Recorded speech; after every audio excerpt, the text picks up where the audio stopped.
Vice governatore, si è appena conclusa questa riunione lunga e sofferta, che cosa è emerso?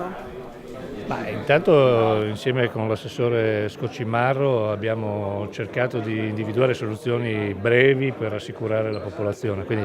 il primo intervento sarà quello di posizionare dei carboni attivi sulle opere di presa, sui filtri delle opere di presa, perché i segnali che abbiamo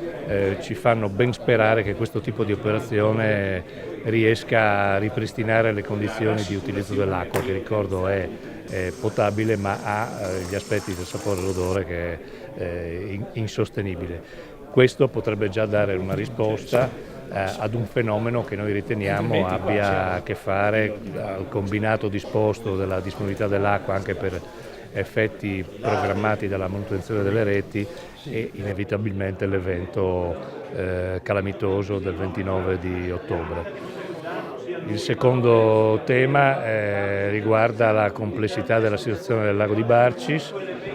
dove c'è un programma di lavoro cantierato, ci sono le risorse per le attività di sgaiamento e c'è un problema di togliere i tronchi che sono in mezzo al lago con delle operazioni anche pericolose, sono delle cose che purtroppo non potranno essere realizzate nel brevissimo tempo perché c'è una condizione particolare proprio di intervento. La terza questione, c'è un tavolo nel quale noi abbiamo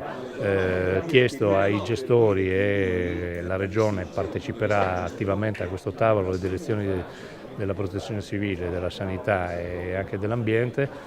per affrontare complessivamente il tema acqua. C'è un tema di siccità o non c'è un tema di siccità, il tema è la disponibilità dell'acqua oppure la qualità rispetto alla quantità, quindi è una di quelle questioni aperte che deve essere inevitabilmente affrontata per capire quali sono gli interventi strutturali da fare. Io dico anche in un quadro stabile, perché noi abbiamo 7 gestori i quali hanno una concessione trentennale davanti a loro, quindi sono anche in grado di assumere gli impegni che quella concessione prevede. Vi siete dati una tempistica? Diciamo che nel giro di 15 giorni intanto l'operazione idrologica deve essere completata, perché il nostro primo obiettivo è quello di consentire ai cittadini di avere una vita normale. Per quanto riguarda la prima parte del problema, si pensa che possa rientrare, che tempi si prevedono? Sono questi i tempi, nel senso noi contiamo nel giro di 10-15 giorni che questo tipo di operazione, se otterrà gli effetti sperati, dovrà garantire un ritorno alla normalità. Assessore, all'esito di questo vertice con Protezione Civile e ovviamente Direzione anche Salute, quali sono le soluzioni a più medio e lungo termine dal punto di vista ambientale? Sì, quelle breve abbiamo discusso oggi al tavolo tecnico, appunto nuovi filtri per garantire nella zona di Aviano appunto un'acqua che non sia solo potabile ma sia anche bevibile, perché sia anche in odore e in sapore. Mentre per quanto riguarda i programmi a medio e lungo termine, quello che fa un ragionamento molto più complesso. Si possono utilizzare i pozzi e, perché no, anche, ed è una fase di iniziale studio, anche un nuovo acquedotto. Anche perché la Regione ha bisogno dei piani B rispetto a quello che è stato un grave episodio, quello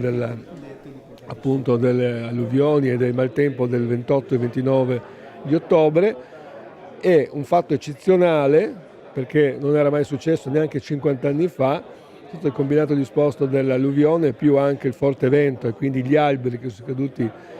non solo a terra ma anche nei fiumi e negli alvei, e quindi pro futuro dovremo fare i conti con questi cambiamenti climatici e pensare che potrebbe non essere più occasionale. La Regione si è già mossa, la Giunta ha già costituito un tavolo interdirezionale affinché tutti gli assessorati si muovano in questo senso, cioè tengono presente che potrebbe succedere di nuovo, e quindi anche le società che operano nel campo idroelettrico e anche quelle che forniscono l'acqua debbono in futuro tenere presente di questo. Quindi una programmazione non solo nel breve, come abbiamo fatto oggi, per risolvere il fastidioso problema dell'acqua potabile della zona di Aviano, ma anche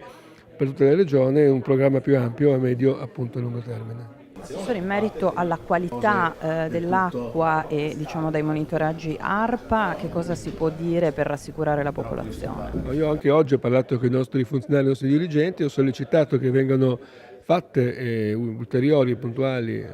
analisi, sia per quanto riguarda l'emergenza attuale che per il futuro, e se mancano i mezzi, penso per esempio a fare l'analisi in profondità sul lago di Barcis, andiamo a avere i mezzi adeguati e non solo le attrezzature, per andare ad analizzare l'acqua nel suo complesso e non solamente nelle superfici.